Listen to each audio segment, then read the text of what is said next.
Hi, it's Ian here from 24 Hour Locksmiths. Today we're going to look at the Carbine digital door lock. It's one of the cheapest mechanical door locks available in Australia. Is it any good? Is it a lock you'd want fitted to your door? Let's find out. So what comes in the box? Instructions. They have a good set of instructions. A template for fitting the lock to the door. The inside lever handle. The outer lock.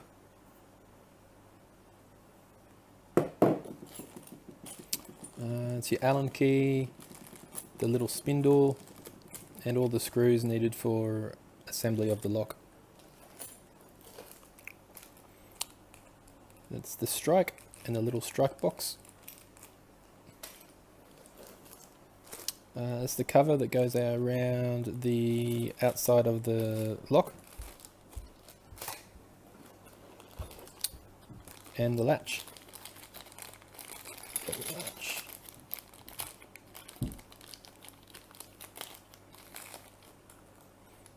It has a aluminium sleeve that goes over the latch. This lock is obviously a mechanical push button lock. It doesn't have a great deal of features. It's basically what you see is what you get.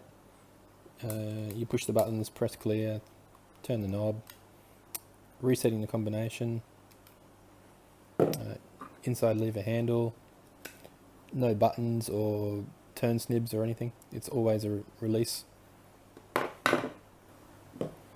The finish on the lock is a satin chrome finish. The little ball bearings are a bright chrome.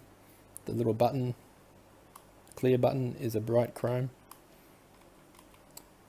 The chrome finish is used especially in most retail and commercial applications because it doesn't tarnish, and it looks good for a longer time. Is the lock ugly? They've gone to a lot of trouble to try to make it not ugly.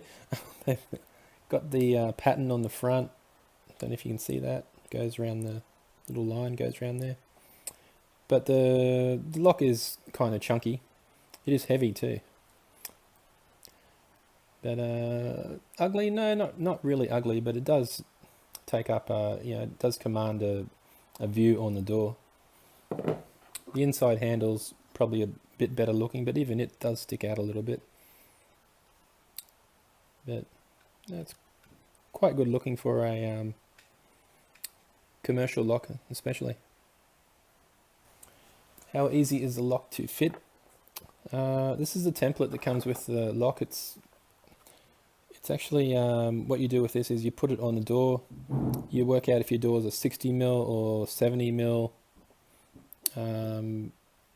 latch. This one's a 60mm, but you can get a longer latch which is also a 70mm latch. Then as far as fitting goes, there's 3 holes to drill in the center for where the spindle goes through, and also the screws that screw into the back of the mechanism here. The actual mounting screws, there's 2 that hold the inside handle on, and they are the bottom one here and the top one here. So there's basically 5 holes to drill in the door to fit the lock. There's also the latch. The latch, you require a 1-inch or 25mm hole in the edge of the door. That's a standard fitting for most entrance locks, lever handle sets. Okay, can it be retrofitted to fit in the place of an existing lock? Yes, it can. Most locks in Australia use a similar mounting design, especially entrance locks and lever handle sets. Where the 3 holes are here, you could just use like a large 52 or even 54mm hole, which is what's the general fitting of most entrance sets and lever handle sets are. The only thing you'd have to do other than that is drill the top hole, which probably wouldn't already be a hole in the door.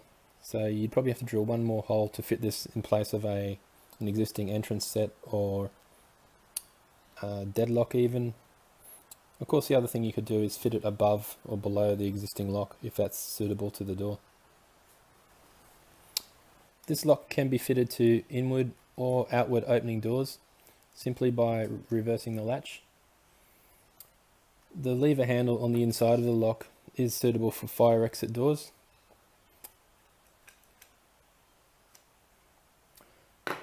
Obviously the lock is used for places where you don't want to have a key or you don't need a key, such as storerooms, areas that a lot of people have access to, that are opened regularly, doors with common areas for student accommodation.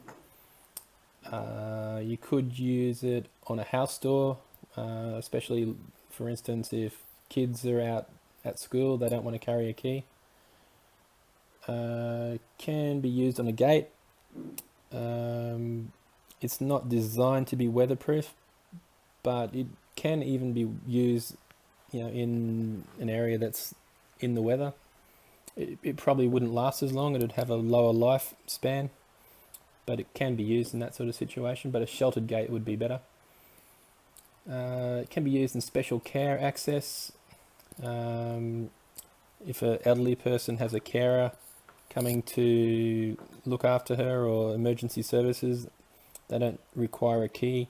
They can just enter a code, which can be changed fairly simply. It has many uses.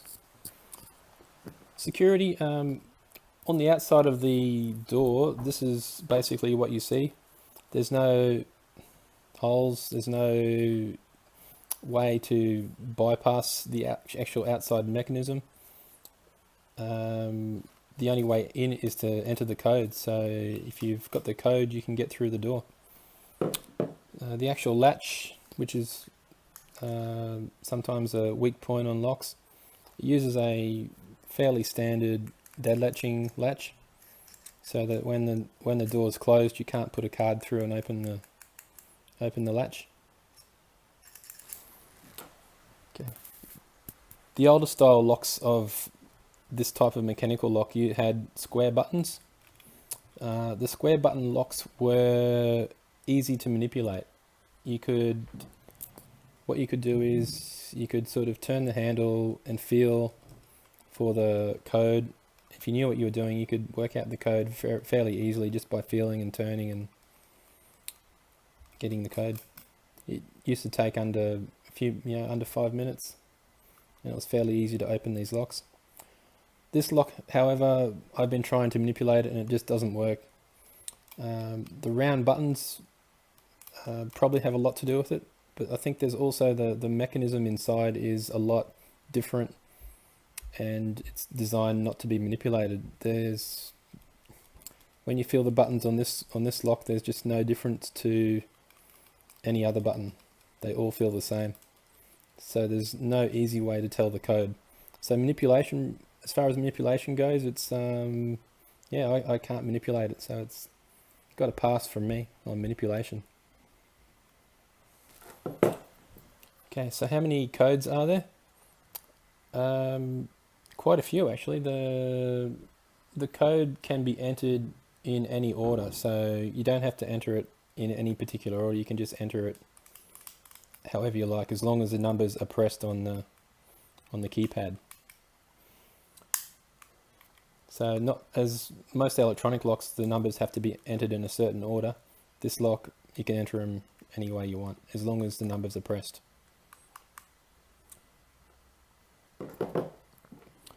You can also enter numbers. You can set a code to however many numbers you would like. You can enter it to just be open at one number. You can enter it to open at 2 numbers, 3 numbers, or even 13 numbers if you wanted to. The optimal code is actually 7 numbers for this lock. I think with 7 numbers it is just over, I did work this out from memory, it was about 3040 odd numbers, different combinations, sorry.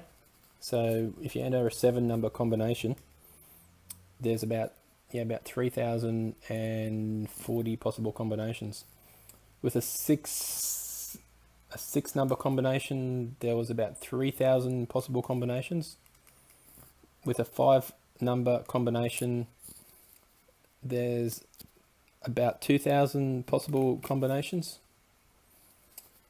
With a 4 number combination, there's about 1000 different combinations. With a 3 number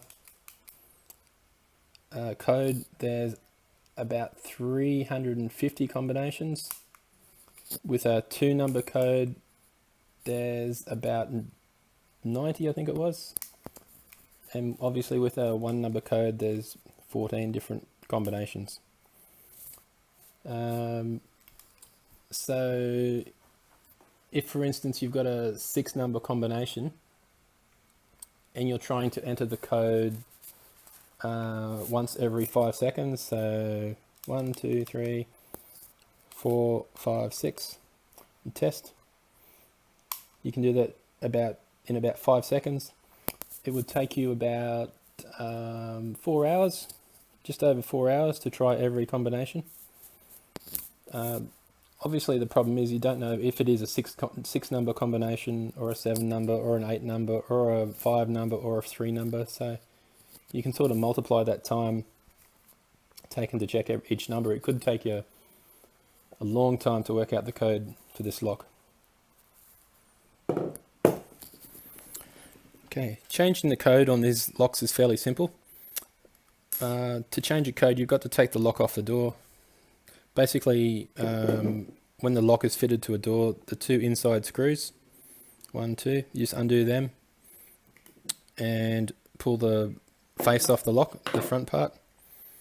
And at the back of the lock, it's got the numbers and letters on both sides that correspond to the numbers on the front. To set a code, okay, let's have a look. If you see the number 9 is all silver, there's no red mark, that's not a code. Number 0 here, it's got a red mark next to it, that is a code. So if it's got the red mark, it has to be pushed in to open the lock. To change the code, all you do is, if you want to set number 9 to a code, you just push it across. You see the red mark now, and that's a code. If you wanted to change 0 so it's not a code, just push it across and it's no longer a code number. And then you just assemble it back on the door, and the red marks are your code that will open the door. The lock itself is handed. By handed I mean, depends if it's a right or left hand door. The handle only moves in one position.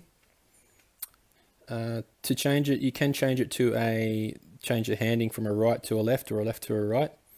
To change your handing, it's fairly simple. All you do is you grab the Allen key. There's a screw at the bottom of the handle there.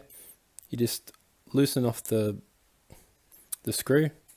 When it's loose, the handle becomes loose, and you just flop it over the other side, flip it over.